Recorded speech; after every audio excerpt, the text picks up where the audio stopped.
welcome back to day 8 of our self-love challenge. Today we're going to be talking about negative thoughts and our breath. But before we get started, my name is Shena Major. I'm a life coach and I help people heal from unhealthy relationships and learn to love themselves. So we're doing 29 days of this. The 30th day you come up with your own, and I can't wait to hear what you guys share with me. Now, let's talk about this a little bit because negative thoughts tend to go through our mind when we're coming out of a relationship or in one, and they can stop us from being our best self.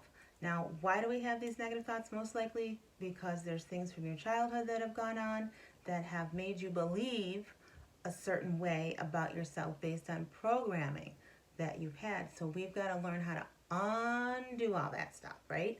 So the best way to get rid of a negative thought is replacing it with something else. You can't change something using the same thing. So if you have a negative thought in your mind, you can't use your mind to get rid of the negative thought. It doesn't work. So what you have to do is take that negative thought that's running through your mind that is not you, because it's subconscious thought, and you have to consciously open your mouth and replace it using your words. Why? Because God used his breath, his mouth, he opened it, he spoke the world into existence. And there were the birds in the sky, the fish in the ocean, the sun, everything that became, it's because he spoke it. So in order to get rid of the negative thought, you can't replace it with a thought that you just can't replace it with a thought. You have to open your mouth and speak to that thing. So if you're having a thought, no one loves me and I'm always alone, and that's just running through your mind all day, instead of just letting it run through your mind and feeling like, no, you have to open your mouth and say, I'm never alone, God is with me. So as soon as you hear the thought, I'm never alone, God is with me, and you speak to that thing. You speak to that thing because that thing is running in your subconscious mind. It's an old program that you got from somewhere, and it is not true. God is always with you, okay? You are not alone. Now, what's interesting is some of you may know this and some of you may not. And if you don't, then that's good news because now you do. And let me explain this too. When we are having these thoughts, don't think anything is wrong with you. Our brain is trying to get us to remain safe. So when we remember these negative things and these bad things that have come up, you remember something terrible that happened, it keeps coming through your mind, it's to protect you from it happening again. But what we tend to do is stay stuck in it, and it doesn't, and it hurts us.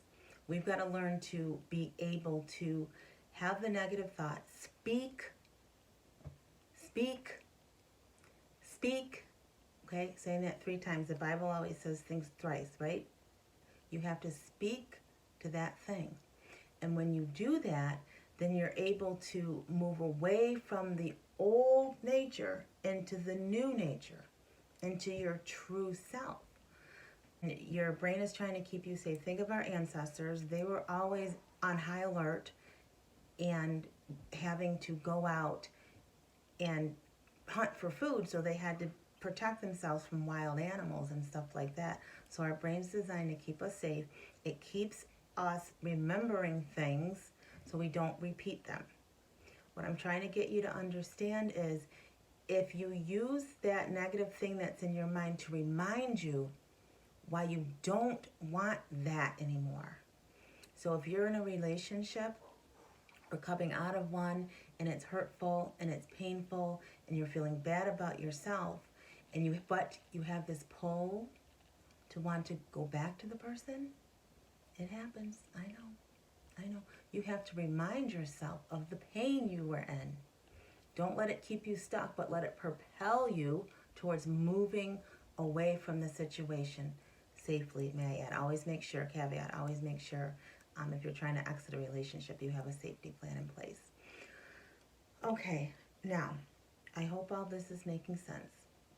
Now, what I also want to teach you is how we can use our breath to help us kick it up another level. We talked about using our words to speak to the thought, but we can use our breath because our breath moves energy. Our breath is always with us. It never goes away. And God lives and moves in our being. So we always have him with us presently. We always have what we need on hand when we need it. It's a beautiful thing. I'm going to try to find this writing that I came across on Instagram and read that to you guys if I can pull it up when I'm editing this video. And I'll share with you how it talks about what I just said, how God breathed life into us. So we're always with him. I can't put it any better than that. We're always with him. He's always with us. So I was healing and learning about the breath and like meditation and stuff like that. I was kind of like, I'm a Christian, I shouldn't meditate. You know. But I found a man named Deepak Chopra. Some of you probably have heard of him, and he's an Indian American, and he deals with meditation and stress relief and like on the highest level, okay? So I was learning some things from him about having centering thoughts and calming the mind and stuff. So this is some things you can look into as well. And then I ran into a book by Neese right here, and she's a breathwork person. And you can find the book on Amazon. I got it out of Five Below, actually, so that was pretty cool. But she expresses that, like, our breathing, I wrote some notes here, de-stresses us, connects us with ourselves, aligns us, nurtures our mind, and moves energy around. So there's a couple exercises in the book that I'm going to share with you right now to try to help you get rid of those negative thoughts. Okay, the first exercise is 3 small inhales through the nose and then 3 small exhales through the mouth. And you're going to do it for 2 minutes straight, and then you rest and observe. And always remember, before you start a breath work, Neese says, set an intention, like I intend on being fully present during this exercise. So it's going to look like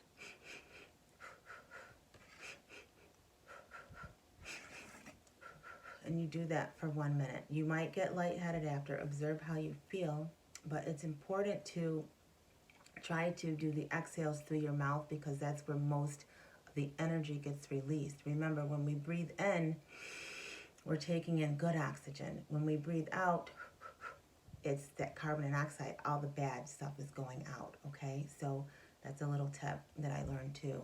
So we always want to breathe in that good oxygen and release that carbon dioxide, monoxide, carbon. Yeah, I always say that wrong.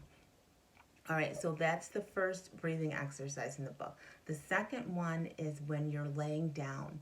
Lay completely straight on your bed or the floor and just relax your body. Relax your body, just breathe regularly. And then Neese says you want to set your intention that I intend on being fully present during this exercise, or say something like that. And then you're going to breathe through your nose for 1 minute. Oh, I just said that. You're going to breathe for like 1 minute, just regular, to settle in. And then when you're ready, you're going to take a long, gentle breath through your nose. Okay? And then on the exhale, you're going to use 1 word of gratefulness. So it's going to look like this. Home. Children. Okay, so on the exhale, you're reminding yourself of what you have. Isn't that good? You are focusing on positive, not negative. Remember, you can't have a negative thought and a positive thought at the same time in your mind. It is absolutely impossible. So like, if you don't believe me, try it right now. Sit here and try to think of something good and bad at the exact same time. You can't. You have to decide. You get to decide. You get to decide what you're going to think about and what goes in and out of your mind. So how cool is that, right? Let me know in the chat, not the chat, one day we'll go live and we'll have a chat, but let me know in the comments if you're willing to try out any of these exercises to move that energy, to have a state of calm come over you and peace come over you, and try something new. You know, remember, it all goes back to the Word of God. It really does. Now, whether you believe in God or not, it's okay. Still get the information. Keep hanging out on this channel and take things at your own pace. It's one day at a time. We talked about Celebrate Recovery last night, and, you know, the Serenity Prayer, taking one day at a time, and, you know, not getting ahead of that. Not getting ahead of that. So where was I going? Oh, I was trying to remember the Serenity Prayer, and oh my gosh, accepting the things I cannot change, the courage to change the things I can, and the wisdom to know the difference. So that's always a good, quick prayer too. But anyways, you guys, yeah, those are the breath exercises for our self-love challenge today. It's a good way to take care of yourself. It's a good way to remind yourself that you are loved because your breath is always with you. That means God is always with you. So that means God is love, so you love yourself every time you breathe today. Love yourself every time you breathe today. All right, that's it. I hope this was fun. I hope this was informational. Let me know in the comments. Let me know what you think. Let me know if you're going to try the breathing exercise. Let me know if you have a negative thought, if you're going to speak and let that thought be turned into something wonderful, right? You got to speak to that thing. Speak to that thing. All right, I will talk to you soon. You Can Heal family. And always remember that true healing begins with self-love. See you tomorrow for day 9. Written by... I came across this post today, and I have to share it with you because it is so good. It really blessed my heart. This post was originally written by Sandra Thurman, and this is what it says. There was a moment when Moses had the nerve to ask God what his name is. God was gracious enough to answer, and the name he gave is recorded in the original Hebrew as YHWH. Over time, we have added an A and an E in there to get Yahweh. Probably because we have a preference for vowels. But scholars and rabbis have noted that the letters YHWH represent breathing sounds or aspirated consonants. When pronounced without intervening vowels, it actually sounds like breathing. YH for inhale and WH for exhaling. So a baby's first cry, his first breath, speaks the name of God. A deep sigh calls his name, or a groan or gasp that is too heavy for mere words. Even an atheist would speak his name, unaware that their very breath is giving that constant acknowledgement to God. Likewise, a person, when they leave this earth with their very last breath, when God's name is no longer filling their lungs. So when I can't utter anything else, my cry is calling out his name. Being alive means that I am speaking his name constantly. Is it heard the loudest when I'm the quietest? In sadness, we breathe heavy sighs. In joy, our lungs feel almost like they could burst. In fear, we hold our breath and have to be told to breathe slowly to help us calm down. When we're about to do something hard, we take a deep breath to find our courage. When I think about it, breathing is giving him praise, even in the hardest moments of our lives. This is so beautiful, and it fills me with emotion every time I grasp the thought.